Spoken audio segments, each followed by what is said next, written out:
Hey, what's going on, ladies and gentlemen? So in this video, what we're going to be talking about is converting leads at a 90% conversion rate. Tell me how many marketers know how to do that. So what we're going to do right now is I'm going to go through, if a lead comes in, how we would respond to them and how we've been able to do this year after year, over and over and over again. So a lead comes in, what's the first thing you do? Most new agents, or agents in general, send out all this information.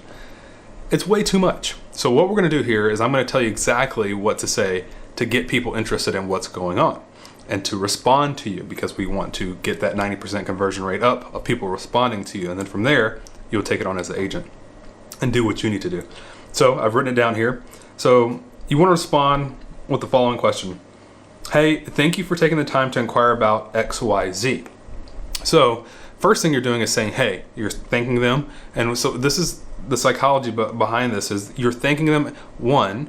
Two, you're making them aware of why you're reaching out to them. All right.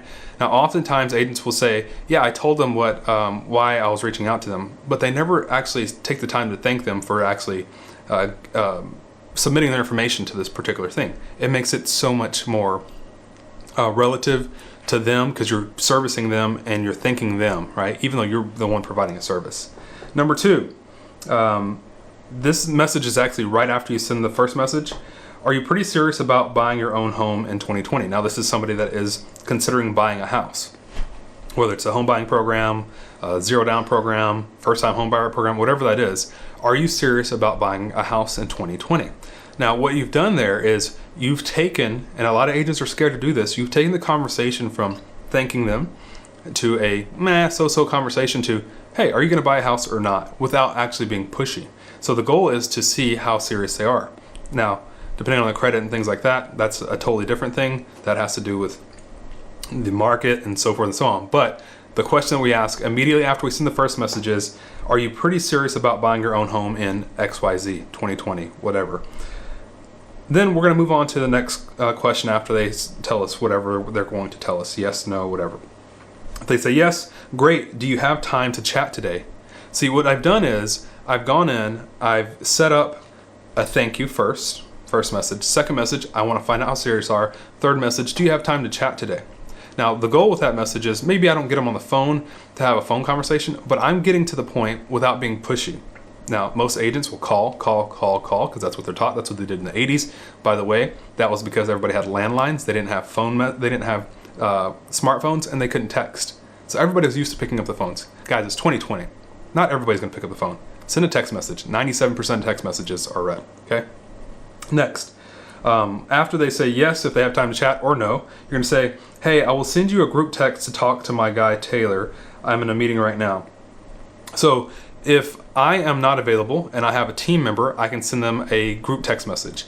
If they are available and I'm available as well, what I'll do is I'll send them a direct message that says, awesome, hey, what time works best for you, right? And so forth and so on. So if I'm in Facebook Messenger, I usually do the group text message thing, right? If I am talking directly to them, I already have the phone number, we just carry on the conversation as normal, and I try to set up a call.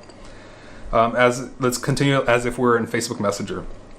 I will say, what's a good number? And I'll start a group text. And so what we're trying to do here is we're trying to send a group text message to either myself and a partner agent, myself or a team member, or a buyer's agent to start that conversation.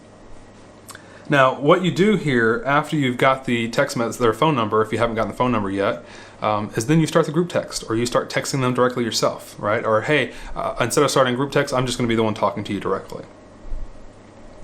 Next is send a group text between lead and lender. So let's say, for example, you've already had the conversation with the lead. The lead and you have talked, and it was a great conversation. You think they're going to be a good fit because you know their credit score, job history, and you're just asking those questions nonchalantly in the call.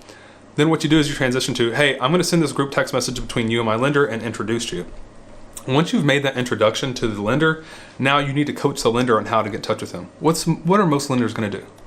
Think about it. They're going to pick up the phone, just like everybody was taught in the 80s and 90s, before smartphones were really a thing. Everybody would call because that's what you did. No. In the group text message, the lender needs to basically say, hey, pleasure to meet you. Thank you, Joseph, for introducing me to so-and-so. Look forward to talking with you. What's a good time to talk today, right? Let the lead tell you when they're able to talk. And the lender will say, okay, fantastic, I'll call you at that time, or I'll send you a text message 15 minutes before a call to confirm that we're good to chat, right? That way they're not caught off guard. By the way, save my phone number, right? All that happens in a text message. I put here, lender sends follow-up text message, hey name, nice to meet you, what's a good time to chat? Exactly what I just told you. And then finally, it says, thank you for taking the time to inquire about our blah, blah, blah, so forth, so on, right? So what you've seen there is I've just taken the structure of what would normally happen whenever you try to call, and somebody doesn't answer. Instead of doing that, make every question a really simple one. And a thank you first, introduction, a hey, do you have time to chat today? Hey, are you serious about buying a house? Get on the phone with them, find out where they are. Do they have kids? What school district do they want to live in? Have they talked to a lender? Have they not talked to a lender?